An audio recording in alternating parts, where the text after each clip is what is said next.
Are lockdowns helpful or harmful?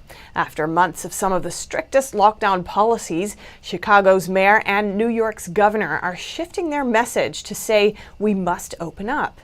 NTD's Christina Kim speaks to a Stanford University professor on lockdown policies.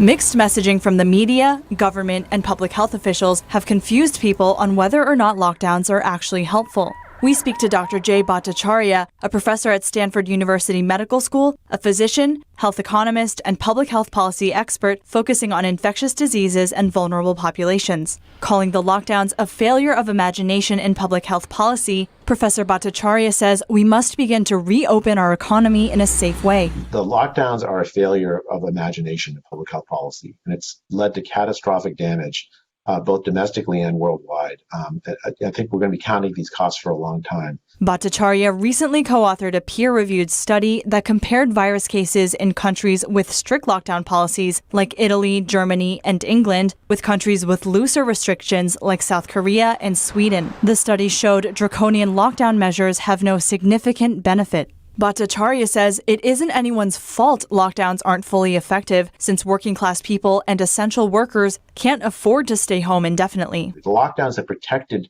the rich. They protected people who can afford to work from home with no loss of income. They have not protected everybody else. So I think it's not surprising, this result. Inevitably, the lockdowns will fail just because we aren't rats to be put in cages that can stay there forever.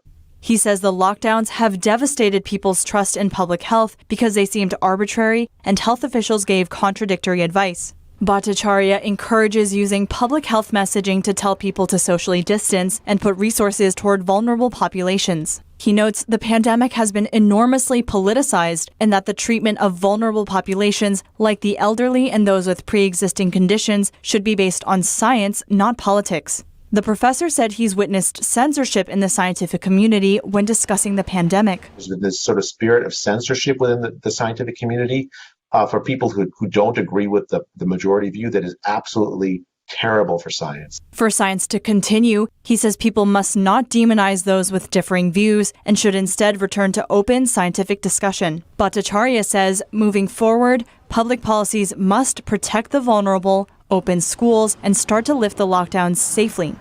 Christina Kim, NTD News.